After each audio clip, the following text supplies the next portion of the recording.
Hey everybody, how are you? My name is Dawn Lukowitz, and this morning I wanted to touch a little bit on this idea of fears, and that fear is poor mind management.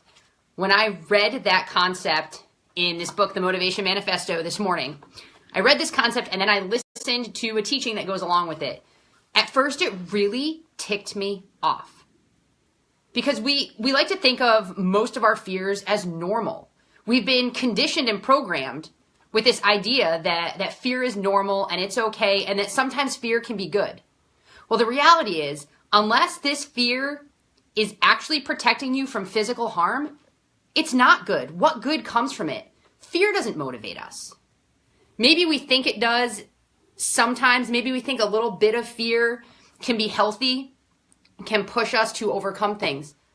But man, aren't the positive things that we can strive for going to be more motivational than fear? I want to touch on this just a little bit, again, from the Motivation Manifesto with Brendon Burchard. He takes some of this and just really stuck it in my head, and I just feel like I need to share it with you guys this morning. Our minds are capable of incredible things. We as humans are capable of incredible things. We're capable of learning things and mastering things if we work hard enough and we do it over a period of time. He talks about fear being really two things, okay? And so this mental projection of fear. And it boils down to, and of course I lost my page for a second.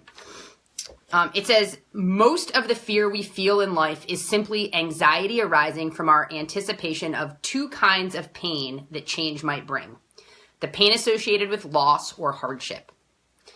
This idea that a lot of the fears that we have are fear that we are going to lose something or go through something hard. Okay, now I want to tie this back to how fear gets in the way of our goals. Fear gets in the way of reaching those things that we set out for ourselves this year. How many times have you not done something out of the fear of hardship?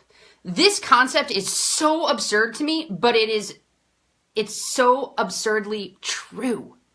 How many times do we not do something because it's going to be hard? It sounds ridiculous to say out loud, but truly think about it. Think about, I know when it came time for me to finally rein in my fitness and nutrition, when it came time to finally make changes in my life, or I was going to be in a really bad place, I didn't want to do it because it was going to be hard. It was going to be hard to change the way I was eating. It was going to be hard to learn a new way to eat.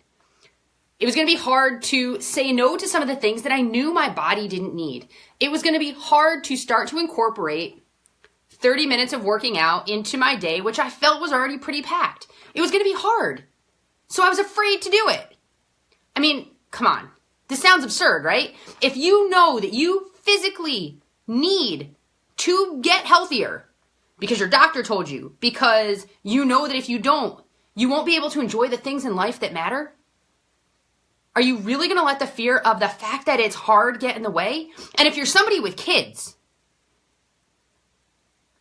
what kind of example is that setting? I'm not going to do it. It's going to be too hard. I'm afraid of a little bit of work and a little bit of struggle. Seriously?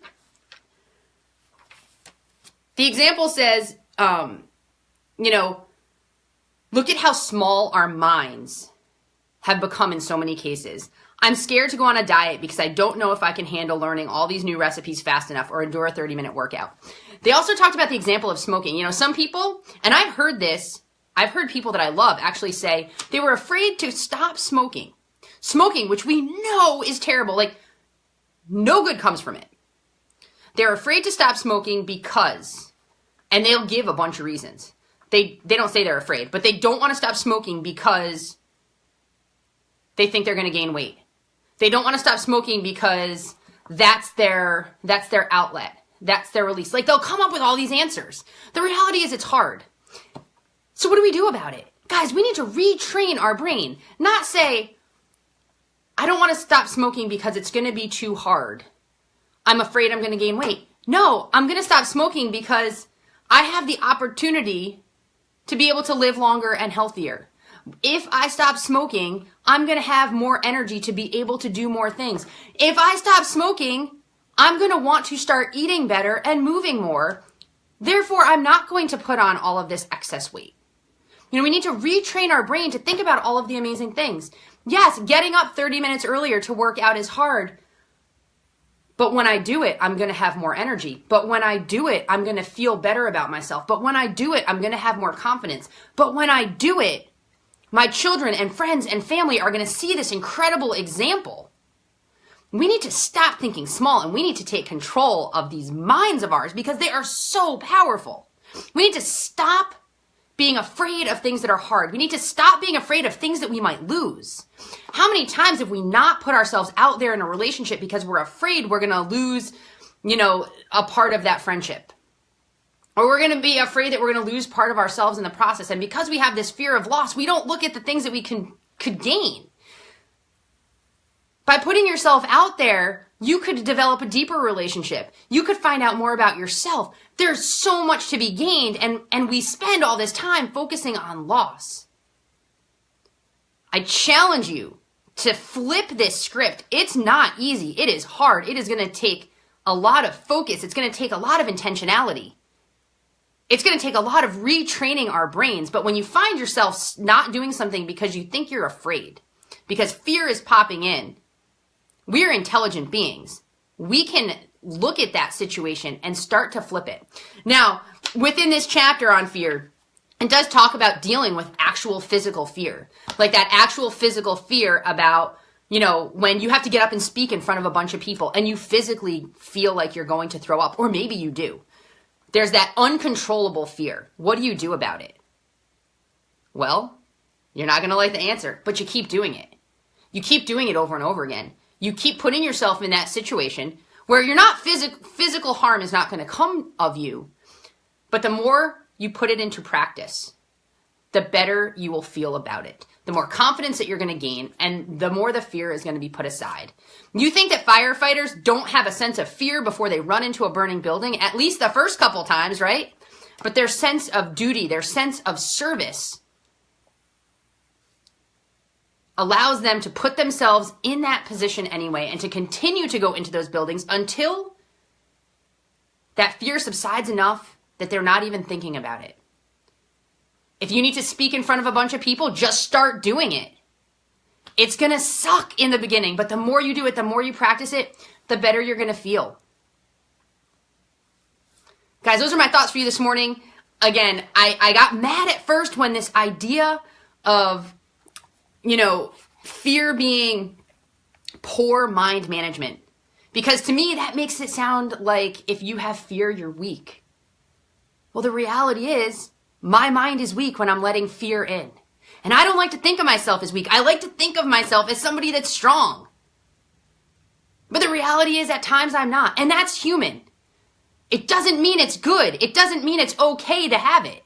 Like, sure, it's okay, but I can't allow that to stay there.